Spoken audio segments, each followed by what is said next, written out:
Hello, friends. I am Gian, the founding pastor of Victory Church here in Odessa, Texas.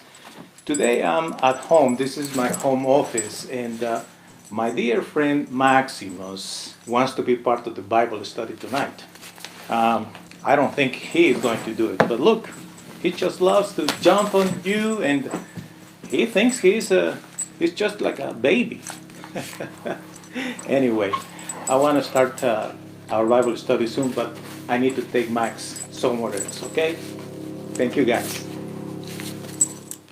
Okay, guys, before I go to the Bible study, some of you are watching through YouTube or maybe Vimeo or perhaps Facebook or Twitter or Periscope, whatever is the social media website or app that you are using. I thank you for that, but I want to share with you quickly something that you probably don't know or probably you don't remember is the existence of our Roku channel. This is a traditional menu of any Roku TV. If you download the app My Victory, as you can see it here, My Victory Church is a Roku channel that you have access to where you can watch live shows or the worship service or the Bible study, etc. So I invite you to do that anytime you want. And actually, this Bible study will be available this evening on My Victory Roku channel if you want to watch it as well. Let's just start with the Bible study. We have been reflecting about the passage in Genesis 27 from the verse 1 through the chapter 28 verse 9, the story of Isaac, Rebekah, and the two children, Jacob and Esau. The title of tonight's session is What It's Done, It's Done. This piece of paper that we give to everyone coming to our Bible study on Victory Church every Tuesday, and you have access to it also through the posts on social media. You can just download the page with the points of this study. So, and we have read this passage in the name of the Father, the Son, and the Holy Spirit. This story is an interesting story that I suggest you to read it. We are not going to do it because of time, but let me go through the 3 points that I want to discuss with you tonight. There is a big issue between Jacob and Esau as a result of the blessing that Isaac gave to his son Jacob, thinking that he was Esau. The hostility between these two siblings started right there. Today, I want you to think of this big problem that many families have today, which is the hostility between siblings. You know what is interesting? That the hostility in this particular case came as a result of an inheritance. Because actually, money in the Bible declares that the root of all evils is the love of money. Money creates a lot of problems between people, between siblings, between spouses, between members of the family, members of a church, members of a sport team, or whatever. The hostility here started because of that love of money, that interest of money. And as a result of that, these two siblings are in a big conflict. To the point that Esau said, I am going to kill my brother as soon as my father dies. Can you imagine that? The feelings in someone's heart to the point of wishing to kill one of his siblings. It reminds you probably the story of the movie Godfather, right? Michael killing his brother Fredo, and how much regret he had at the end of the movie. Well, sometimes it's not just Bible stories or movies. It's the reality in many families. Siblings that hate each other because of money. Sometimes parents are not being too wise in the way that they distribute the wealth or whatever it is they want to share with their kids. And as a result of that, animosity, hostility between two siblings. That is terrible And I don't think that families should go through that, but they do. So what is what we can do about these things? We need to learn to forgive and let it go.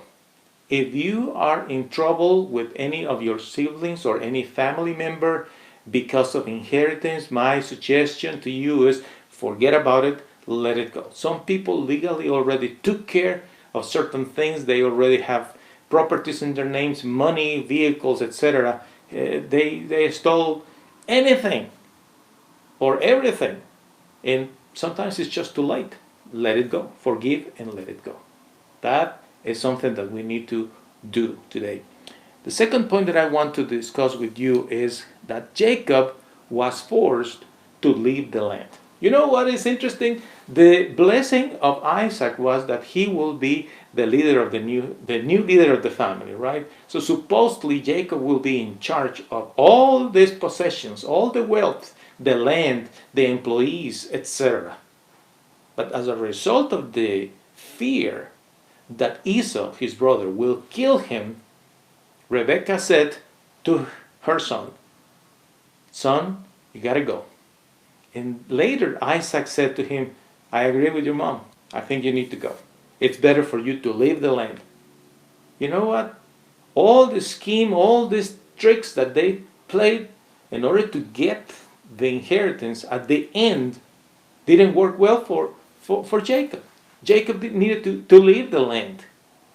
What is the thing I see in many cases that people are trying to do all kind of manipulations to get some things, and at the end they will not be able to enjoy it. And that happened to Jacob in this particular case. He needed to leave and go to his relatives somewhere else. How sad is that? And now the mother, Rebecca, who wanted to have security and also the protection of her son, now has no son because Jacob has to go, and Esau is married to these two women that she doesn't approve. What a problem. You see, how can we apply this to our lives? Is today we need to see that it's not worth it to try to manipulate things, because at the end it's going to bite you. So no. That's not a good idea. It's better if you just don't put your hands on certain things. Just let things happen. Because what is yours is yours. When the Lord wants to bless you, He will bless you regardless.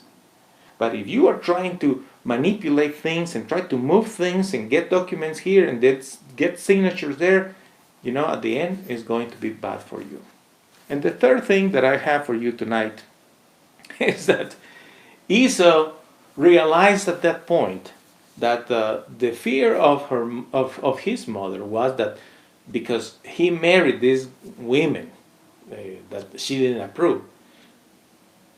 So he said, I'm going to change that. I'm going to marry another woman that maybe she will approve. So now he goes in a third marriage, having a third wife, thinking, now my mother is going to be happy. My father is going to be happy. You know what, my friends? Sometimes we cannot fix certain things. What is done is done. You cannot scramble eggs, they say. What is what you have done in your life? If you have made wrong decisions, if you have made mistakes, if you have done certain things that upset people or created problems for some people, sometimes it's just better just let it go. Sometimes trying to correct things not necessarily will bring a solution.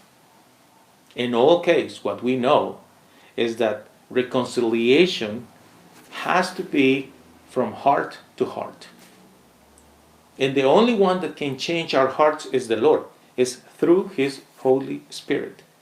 If you are listening today and you are understanding what I am sharing here with you today, number one is, do not try to manipulate anything in order to get something out of it. Don't do that. Number two, if you insist in trying to do things to get what you want, at the end you are going to regret it and you're going to suffer. Don't do that. And third, for those who have done certain things that affected others, I think it's better for you just to step back. And instead of trying to do more things that will bring more problems, maybe, it's better just to step back and wait. Talk to the people around you, especially when it's about your business, with your family, with your friends, in your company, with your church. Speak with people. Try to come to a negotiation. Well, I want to share with you something today here. Here in my hands, I have quotes of some insurance companies that I have received today. I was trying to get some things done with my insurances last week, and somebody, one of the companies that I use, said to me that the policy didn't allow certain things, and they didn't want to work with me. So you know what I did? I gave them time. I said that was Friday. I said, let's talk Monday or Tuesday. Let's see what happens. They didn't call me. So today I decided to go and research for better prices and insurances, and guess what happened?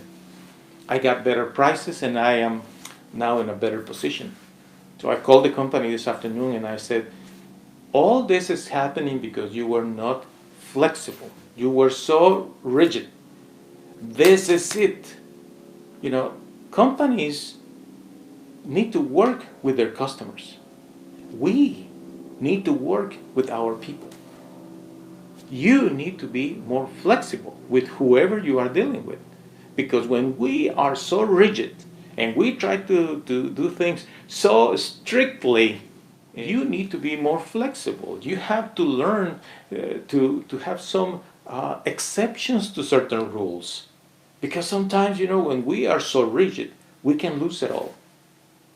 Flexibility comes as a result of being willing to listen. Listen to the people around you, to your customers, to your supervisor, to your co-workers. Listen to people around you, your family members. Listen to them. What is what they need, what is what they want, and work with them. That is very important. This family suffered a lot. And there is more that we are going to discuss in the next studies. But one of the things that I can tell you is this. Not being able to communicate with our people and share with them what is what we would like. Not being able to listen to our people to hear what they will like puts us in very different, very difficult spots. So it's better if we are flexible, if we learn to listen and try to work with everybody. So I wish that you will have a beautiful week, and thank you for watching. This is Gian from Victory Church. See you later.